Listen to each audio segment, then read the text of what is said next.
Antônio Cláudio Gardim, 30/6/45, em Caieiras.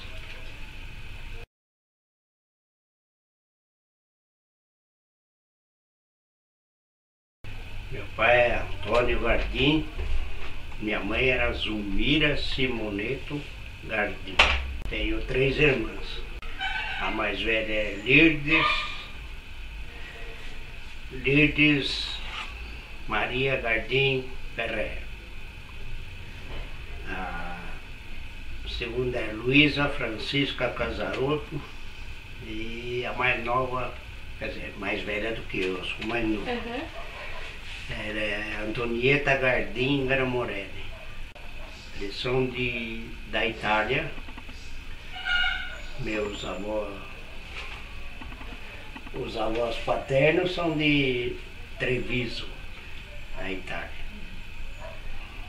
Meu pai era maquinista na Melhoramento, maquinista do trenzinho lá dentro. Meu outro avô era feitor, como eles falavam naquele tempo, né? Ele trabalhava em fazenda de café, pra lá e pra cá. Que por parte de pai, meu pai nasceu em Souza, minha avó tá enterrada em... Ai, como é que chama a cidade lá perto de Presidente Pitácio. Quer dizer, depois que eles vieram para Melhoramentos, que meu avô veio para Melhoramentos, daí fixaram ali, ficam ali até, família inteira até morrer. Olha, minha mãe eu tive praticamente pouca convivência, porque quando ela faleceu eu teria 6 anos e 10 meses. Meu pai não, meu pai já tive... Meu pai morreu faz 12, 13 anos. Mas o meu pai, ele sempre foi um homem reto. Ele nunca bateu nos filhos, ele só falava. É isso. Não precisava... Nunca, ele ficou viúvo com 39 anos. Nunca ele casou mais, certo? Teve causos, né? Mas assim, ele falou, vocês tiveram... Ele reuniu os filhos e falou, vocês tiveram uma mãe. Uma madrasta dentro de casa vocês nunca vão ter. Nunca ele levou uma mulher em casa. Mas ele era brincalhão, gostava de conversar, de brincar com todo mundo, tinha amizade com todo mundo. Nossa, ele era querido pra caramba. Meu pai era... Agora minha mãe, ela era quietinha, calma, quieta, mas... Então eles tiveram pouca convivência com ela. O senhor se lembra da casa onde o senhor cresceu? Lembro. Quer dizer, eu não lembro se eu nasci naquela casa. Porque eu lembro que de primeiro nós morávamos em outra casa, que ali era tudo casa da companhia, né? Então, sim. tinha a casa do meu avô, tinha uma casinha no meio e tinha uma outra, e nós morávamos ali. Minha tia, que era casada com o irmão do meu pai, ela morava nessa casa que depois nós fomos e ficamos lá até sair de lá, né? E ela cuidava do meu avô, pai do meu pai, ele já era viúvo. Depois ela não quis cuidar mais, daí trocamos de casa e fomos para lá. Então lá ficamos até, ele morreu. Aí depois, naquela época, na Melhoramentos, quando você aposentava, você era obrigado a sair da casa. Se você não tivesse, vamos supor, um filho que trabalhasse na Melhoramentos, tudo, então você era obrigado a sair e ir embora. Olha, a rua era ali, em Monjolinho tinha os fornos de cal lá, não sei se você já viu, que agora é tombado para patrimônio. Tem os fornos de cal e tinha o quê? Era pouca casa. Lá a gente brincava de tudo. Mas o negócio era água, cachoeira, pescar, caçar passarinho. Saía de casa de manhã e voltava à noite. Na escola, quando não tinha, você não ia para a escola, né? Porque a escola era aquele horário. E naquele tempo, nossa, só tinha o, como se diz, o primário, né? Ginásio mesmo. Aqui em Caíra não tinha nenhum. Se você quisesse estudar no ginásio, você tinha que ir para Perus. E aí era difícil, trem naquela época, não? O senhor teve filhos? Quantos? 2. Tive a Fabiana, que hoje tem 41 anos, e o Alexandre tem 38. Qual foi o seu primeiro trabalho? Bom, o primeiro trabalho foi na Melhoramentos.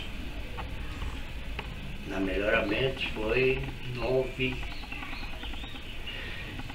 de agosto de 1959. Só que na Melhoramentos naquela época você tinha que entrar. Primeiro a experiência, os 90 dias de experiência do serviço era na plantação. Que lá eles faziam uns vasinhos assim, sextavado de terra. Aí você plantava o pinhão ali. Aí quando ele estava grande, você ponhava nas caixas e ia plantar no mato, né? Depois passei para carpintaria. Eu fui para a bobinosa pequena, era a máquina que fazia os papéis do jeito que o freguês pedia. Tamanho, o diâmetro do rolo e os tipos de papel, né? Porque naquele tempo a Melhoramentos fazia tudo quanto era tipo de papel. Depois eu saí. Namorava com a menina, depois desisti dela lá. Aí eu peguei, pedi a conta e fui embora. Depois entrei na estrada de ferro. Na estrada de ferro, naquela época, ela era a rede ferroviária federal. Então ela era do governo federal, né? Então era muito difícil você entrar na estrada de ferro mesmo, na rede ferroviária. Então você tinha firma que prestava serviço, como se diz. Hoje em dia é terceirizado. Então tinha a firma, ela contratava você trabalhava lá dentro. Aí quando chegava 9 meses de serviço, ela te mandava embora. Para não pagar férias, aquelas coisas, 13º e tal. Então ela te mandava embora hoje, vamos supor, tinha a Sematef, Socifer. Então vamos supor, estava na Sematef. Aí dava 9 meses, chamava lá no escritório, ó, aí você saía dali já, na outra porta já te coisava no Socifer. Depois passava 9 meses, saía da Socifer e voltava para a Sematef. Então quer dizer, era aquela, porque era muito. Depois de, já estava lá, acho que foi em 70, ela abriu o concurso. Vou prestar concurso para Rede Ferroviária Federal, né? Ser funcionário público federal. Oh. Aí eu fui. Só passou 2, eu e mais um cara. Aí, nossa, aí era funcionário, era não sei o que ter. Mas lá para o serviço, que nós trabalhávamos na reparação de veículos. Então você reparava uns vagões de carga.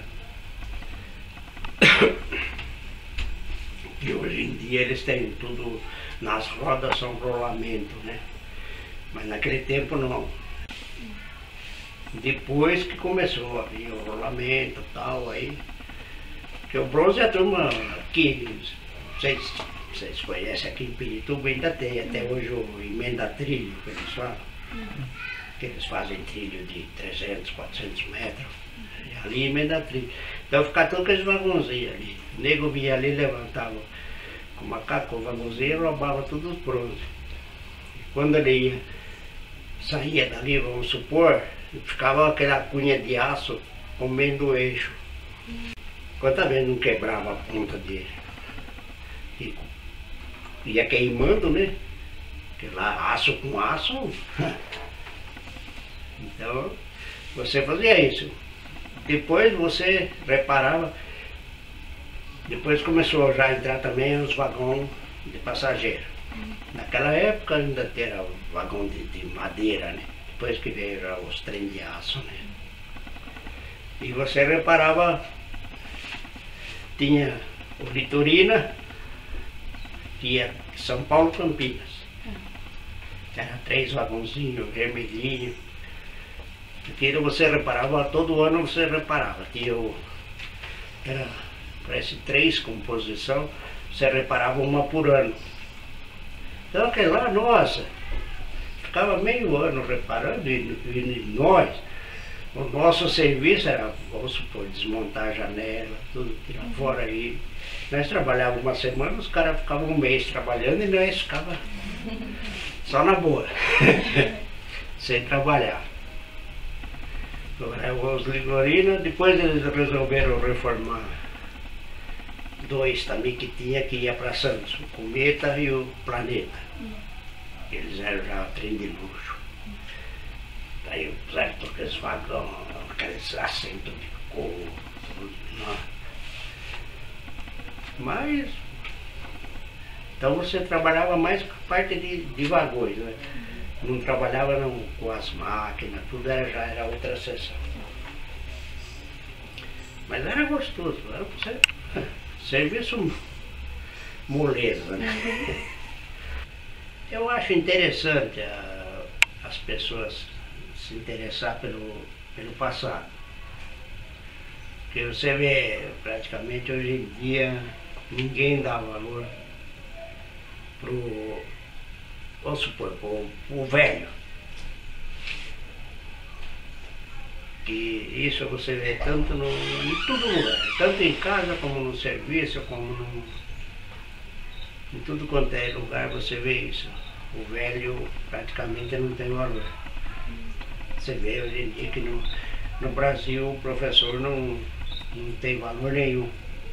E no Japão são as únicas pessoas que não precisam se curvar para o imperador. E, como eu falo, o professor é que te ensina tudo, te ensina a vida. Ele que vai te ensinar você a ler, escrever.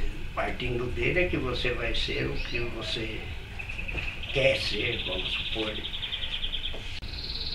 Mas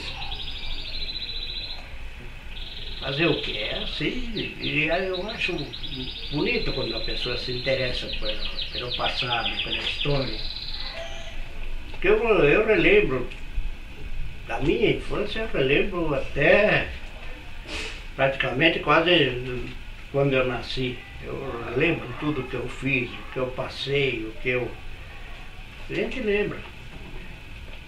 Então muitas coisas, dá muita saudade, muitas coisas. Você prefere esquecer, mas não esquece.